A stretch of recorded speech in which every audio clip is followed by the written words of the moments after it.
رہیں گے، یا علی ہم ڈٹے رہیں گے۔ اعوذ باللہ من الشیطان الرجیم، بسم اللہ الرحمن الرحیم، الحمد للہ رب العالمین، والصلاة والسلام علی اشرف الانبیاء والمرسلین ابی القاسم محمد وآلہ الطیبین الطاہرین المعصومین الذین اذہب اللہ عنہم الرجس وطہرہم تطہیرا واللعنۃ الدائمۃ علی اعدائہم اجمعین۔ اللہم صلی علی محمد وآل محمد وعجل فرجہم۔ ناظرین محترم و عزیزان گرامی، آپ کی خدمت میں معارف اسلامی کے عنوان سے کچھ موضوعات کا آغاز کیا تھا اور عرض کیا تھا کہ ہمارے معاشرے کے اندر آج تشیع کے خلاف درونی و بیرونی سازشیں عروج پر ہیں، یعنی بہت سارے افراد جو بظاہر شیعہ ہیں اندر سے فتنے ڈال رہے ہیں اور عقائد تشیع کو بگاڑ رہے ہیں اور مسخ کر رہے ہیں، جس کی وجہ سے تشیع کا اصلی چہرہ اپنی اصل شکل کے ساتھ لوگوں کے سامنے واضح نہیں ہو رہا۔ اور اس کی ایک بہت بڑی وجہ آج جس حالت تک منبر رسول اللہ صلی اللہ علیہ وآلہ وسلم کو پہنچا دیا گیا اور اس پر غیر ذمہ دار لوگ آ گئے، جنہوں نے ہر وہ جرم بیان کر رہے ہیں اور ہر وہ غلط چیز کہ جو دین کے اندر جرم ہے اس کو کھلے عام ممبروں سے بیان کیا جا رہا ہے۔ اس حوالے سے آپ کی خدمت میں عرض کیا تھا کہ پھر ہمارے جو برادران اہل سنت ہیں یا اور دوسرے ادیان ہیں، وہ ان عقائد کی وجہ سے تشیع کا مذاق اڑاتے ہیں، خصوصاً فرق اہل سنہ۔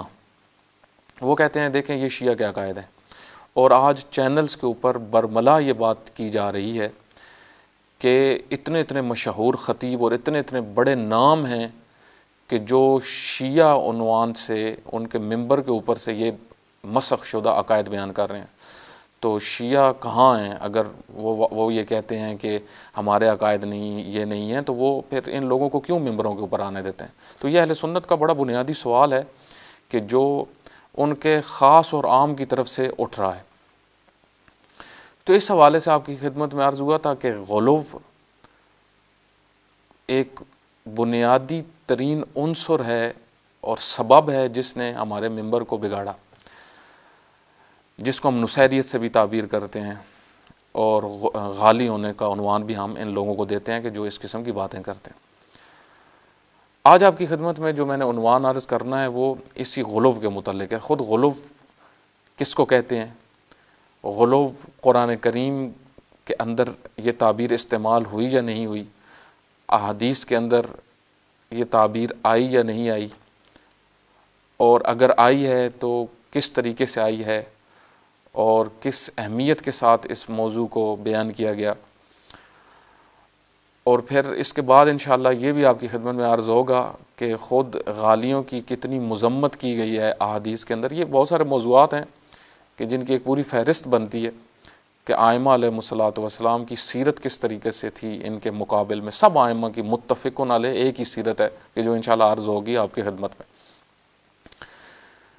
آج ہمیں ضرورت ہے کہ ہم اس غلو کا مقابلہ کریں۔ آج ہمیں ضرورت ہے کہ ہم حقیقی اسلام و حقیقی تشیع لوگوں کے سامنے واضح کریں۔ اگر آج یہ کام نہیں ہوگا اور علماء اپنی ذمہ داریاں ادا نہیں کریں گے تو شاید آئندہ والی نسلیں ان علماء کو اور ان مذہب کے ذمہ دار لوگوں کو مجرم قرار دیں، اور یہ ایسے جرم ہیں جو ناقابل بخشش ہیں۔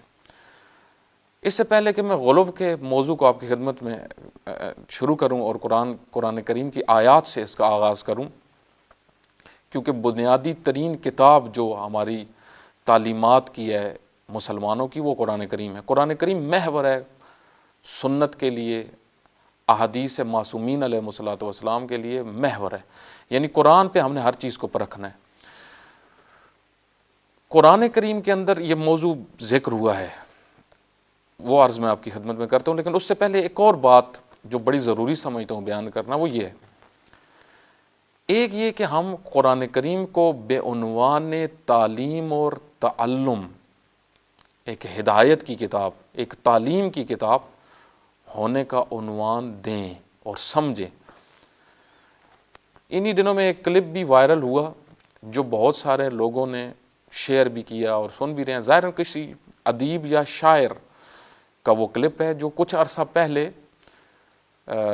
تقریباً ظاہراً وہ لگ رہا ہے کہ 30-40 سال پہلے کا وہ کلپ ہے، یعنی پرانا کلپ لگ رہا ہے، اور لیکن ابھی اس کو ان دنوں میں بہت پھیلایا گیا۔ اس میں وہ عنوان کیا بناتے ہیں وہ جو شاعر یا ادیب ہیں، جس کے بعد ایک بڑی تعداد نے یہ کہا کہ اب علماء ان کے خلاف فتویٰ لگائیں گے۔ نہیں، ایسی بات نہیں ہے، وہ باتیں بالکل ٹھیک ہیں، اور جو اس ادیب نے باتیں کی ہیں وہ ہمارے بہت سارے علماء نے بھی کی ہیں، بلکہ وہ خود قرآن کریم نے یہی بات کی ہے، اور ہمارے بڑی تعداد مفکرین اسلام اسی دور حاضر کے، جس طرح شہید مطہری رحمۃ اللہ علیہ ہیں، امام خمینی رحمۃ اللہ علیہ ہیں، خود اہل سنت کے مولانا ابو الاعلیٰ مودودی ہیں، انہوں نے ان مطالب کی طرف اشارہ کیا ہے کہ قرآن کریم کو تعلیم اور تعلم کا عنوان دو، یعنی ایسی کتاب نہیں ہے کہ جس کو صرف چوم لینا ہے، جس کو صرف ثواب کے لیے پڑھ لینا ہے، بلکہ اس کے بہت سارے مقاصد ہیں، اور اس موضوع پہ علامہ اقبال رحمۃ اللہ علیہ کے تو بے شمار اشعار ہیں کہ قرآن کو مسلمانوں نے جس مقصد کے لیے تھا وہ مقصد گم کر دیا۔ تو اس سے پہلے کہ ہم اپنی بحث میں وارد ہوں، ہمیں یہ سوچنا چاہیے آج کہ ہمیں تعلیمات کو جو ہے وہ قرآن کریم سے لینا ہے، اور ہمیں اپنی سوچیں بدلنی ہوں گی قرآن کریم کے متعلق۔ ایسا نہیں ہے کہ صرف اس کو ہم اٹھائیں، چومیں، رکھ دیں، یا تھوڑی سی اس کی تلاوت کر کے ثواب حاصل کر لیں، اور جو مقصد ہے قرآن کریم ہے، جو خود قرآن کریم بیان کر رہا ہے کہ ھدی للناس وبینات من الھدی والفرقان، یہ شروع میں سورہ بقرہ کے جو الف لام بسم اللہ الرحمن الرحیم الف لام میم ذالک الکتاب ھدی للمتقین، متقین کے لیے ہدایت ہے، ہدایت عنوان اصلی ہے قرآن کریم کا۔ یا مثلا سورہ الرحمن کے اندر الرحمن علم القرآن، قرآن تعلیم دیا ہے خداوند متعال نے۔ تو یہ عنوان دینا تعلیم اور تعلم کا، یہ بنیادی ترین فریضہ ہے آج مسلمانوں کا۔ خود قرآن کریم کے اندر اور بے شمار آیات ہیں جن میں قرآن کریم نے تفکر کی دعوت دی ہے، تعقل کی دعوت دی ہے، سوچ کی دعوت دی ہے، فکر کرنے کی دعوت دی ہے۔ وَلَقَدْ يَسَّرْنَا بسم اللہ الرحمن الرحیم وَلَقَدْ يَسَّرْنَا الْقُرْآنَ لِلذِّكْرِ فَهَلْ مِن مُدَّكِّرٍ، سورہ قمر کے اندر یہ آیت چند دفعہ تکرار ہوئی ہے۔ وَأَنزَلْنَا إِلَيْكَ الذِّكْرَ لِتُبَيِّنَ لِلنَّاسِ مَا نُزِّلَ إِلَيْهِمْ وَلَعَلَّهُمْ يَتَفَكَّرُونَ، ہم نے یہ قرآن کریم آپ کی طرف اے رسول اللہ نازل کیا، کس لیے؟ تاکہ آپ اس کی تفسیر کریں، لوگوں کو سمجھائیں، اور پھر لوگ اس سے تفکر کریں اس کے اندر اور نتیجے تک پہنچیں۔ تفکر کس لیے ہے؟ تاکہ سمجھیں بات کیا ہو رہی ہے۔ اور ایک اور مطلب جو بڑا بنیادی آپ کی خدمت میں عرض کرنا چاہتا ہوں کہ دیکھیں، دین امر و نہی کا نام ہے، حکم ایک دفعہ خداوند متعال فرماتا ہے، حکم دیتا ہے کہ یہ چیز انجام دو، ایک دفعہ خداوند متعال حکم دیتا ہے کہ اس چیز سے رک جاؤ، یہی کافی ہے۔ دین اصلاً ہے ہی اوامر کا نام، اور یعنی امر کرنے کا نام اور روکنے کا نام۔ خداوند متعال نے بہت ساری چیزوں کا امر کیا اور بہت ساری چیزوں سے روکا ہے، نماز کا حکم دیا ہے، روزے کا حکم دیا ہے، زکوٰۃ کا حکم دیا ہے، اسی طریقے سے بعض چیزوں سے روکا، شراب پینے سے روکا، زنا کرنے سے روکا، جھوٹ بولنے سے روکا۔ تو دین اسی چیز کا نام ہے، تلک حدود اللہ فلا تقربوها، حدود الہی کا نام ہے دین۔ اب جب ان حدود سے نکلتا ہے انسان، اس وقت فسق و فجور شروع کرتا ہے۔ تو غلو بھی در حقیقت جو عقیدے کے اندر ہوتا ہے، یہ بھی غلو اصلاً کہتے ہی حد سے نکلنے کو ہیں۔ غلو، غلا یغلو، غال لفظ استعمال ہوتا ہے جب چیز بہت مہنگی ہو جائے، اپنی حد سے زیادہ، اس کو غال کہتے ہیں۔ جب آپ مثلا کسی چیز کو عرب ابالتے ہیں تو جب وہ ابلتی ہے تو اس کے لیے غلیان کا لفظ استعمال کرتے ہیں، پھر وہ گرنا شروع ہو جاتی ہے برتن سے، غلیان، یعنی جب ایک چیز لمٹ سے بڑھے اس کے لیے غلو کا لفظ استعمال ہوتا ہے، عرب کرتے ہیں۔ مثلا غلوا کا لفظ استعمال کرتے ہیں جب تیر کمان سے نکلتا ہے، ہاتھ یعنی وہ اپنی حدود سے جب نکلتا ہے تو غلوا کی تعبیر استعمال کرتے ہیں، کمان سے جب اس نے تجاوز یا حدود سے نکلنا۔ غلو عقیدے کے اندر جس معنی میں استعمال ہوتا ہے وہ یہ ہے کہ وہ لمٹس عقائد کے اندر جو خداوند متعال نے بیان کی ہیں ان سے نکل جانا، ان کو توڑ دینا۔ اور آپ کی خدمت میں عرض کی ہے دین اصلاً ہے ہی حدود کا نام، جب حدود سے آپ نکلیں گے، حدیں توڑیں گے تو بے دین ہیں، فاسق ہیں، فاجر ہیں۔ یزید کون تھا؟ یزید حدود الہی کو پامال کرنے والا تھا۔ امام حسین علیہ السلام نے متعدد جگہ پہ یہی فرمایا کہ یہ اعلانی فسق و فجور کرتا ہے، یعنی حدود الہیہ کو توڑتا ہے۔ تو اس وجہ سے یہ مطلب آپ کی خدمت میں اس وجہ سے عرض کر رہا ہوں کہ دیکھیں آج ہمارا ماحول یہ بن چکا ہے کہ ہم امر و نہی کی طرف تو ہماری توجہ ہی نہیں ہوتی۔ جب تک کوئی شدت سے بات نہ کرے، جب تک کوئی گالی گلوچ نہ ہو، جب تک کوئی بد زبانی نہ ہو، اس وقت تک سیدھی بات بھی آج کل لوگوں کو سمجھ میں نہیں آتی، حالانکہ دین میں بڑا ادب ہے۔ خداوند متعال جب کسی چیز کا حکم دے دیتا ہے کہ یہ کرو، اس کو ہم نے انجام دینا ہے، اور جس چیز سے روک دے اس سے روک جانا ہے، یہی دین ہے۔ اب یہ کہیں کہ خدا اور کسی اور کوئی لہجہ اپنائے تو وہ خدا کی ذات کے خلاف ہے۔ خدا نے پیغمبر گرامی کو ادب سکھایا۔ ادب کیا ہے؟ یعنی آپ ایک بات کر دو درست، یا ایک چیز بتا دو کہ یہ غلط ہے، اس سے آگے لوگوں کی ذمہ داری ہے اس کو کتنی اہمیت دیتے ہیں۔ جب خدا کی عظمت کسی کے سامنے واضح ہوگی تو اس کو پتہ چل جائے گا اگر اللہ نے مجھے اس چیز سے روکا تو کافی ہے، مجھے رک جانا چاہیے۔ اور اگر کوئی اللہ کی عظمت کا قائل نہ ہو تو آپ اس کو جتنا مرضی سناتے رہیں، اس کے اوپر کوئی فرق نہیں پڑتا۔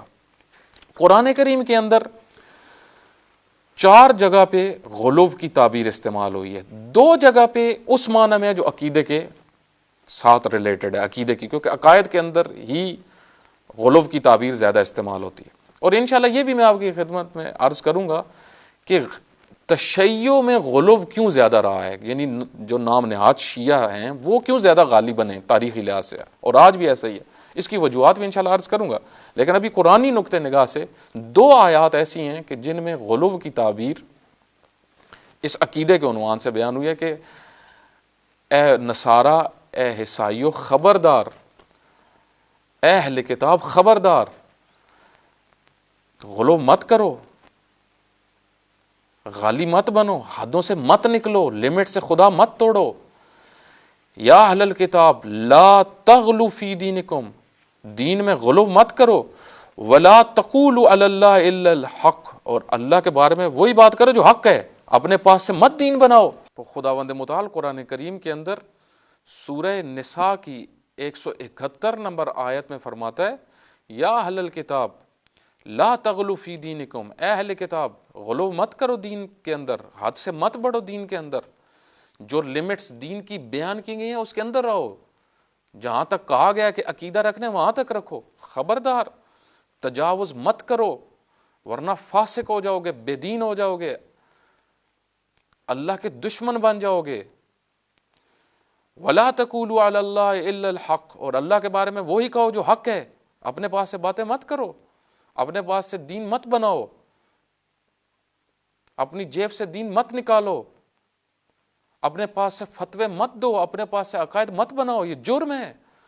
عقیدہ وہی ہے جو اللہ کی طرف سے ہے، عقیدہ وہی ہے جو عقل سلیم جو اللہ نے دی ہے جو وہ سمجھے، عقیدہ وہ ہے جو سنت پیغمبر میں بیان ہوا ہے، عقیدہ وہ ہے جو اہل البیت علیہ الصلوۃ والسلام نے بیان کیا ہے، عقیدہ وہ ہے جو علی ابن ابی طالب نے بتایا ہے، عقیدہ وہ ہے جو حسین ابن علی جیسے امام نے تمہیں بتایا ہے۔ اس سے ہٹ کے اپنا عقیدہ بناؤ گے تو اللہ کے دشمن بن جاؤ گے۔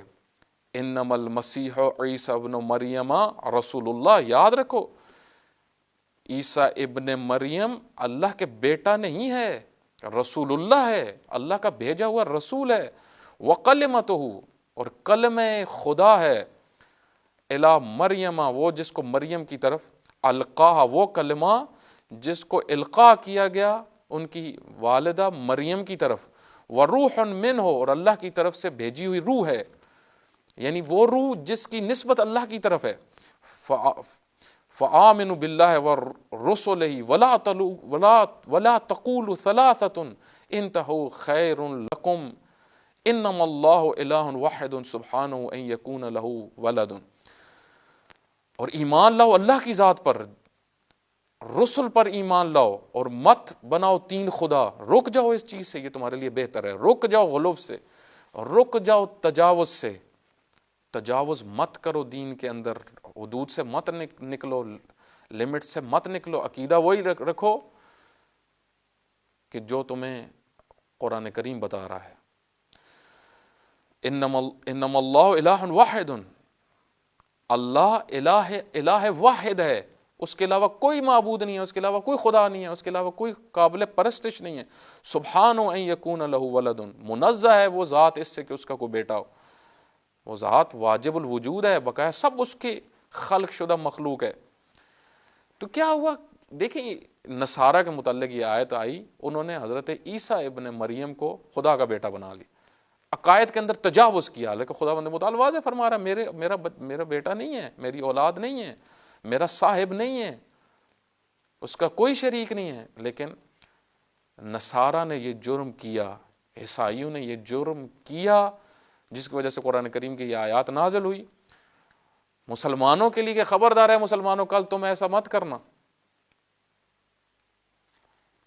پھر سورہ مائدہ کے اندر بھی یہی موضوع بیان ہوا، آیا 77 کے اندر، قل یا اہل الکتاب لا تغلوا فی دینکم، دین کے اندر غلو مت کرو، کسی چیز میں بھی دین کے اندر افراط نہ کرو، حد سے مت نکلو، جو لمٹس بتائی گئی ہیں اس کے اندر رہو، جن چیزوں سے روکا گیا ان سے روک جاؤ۔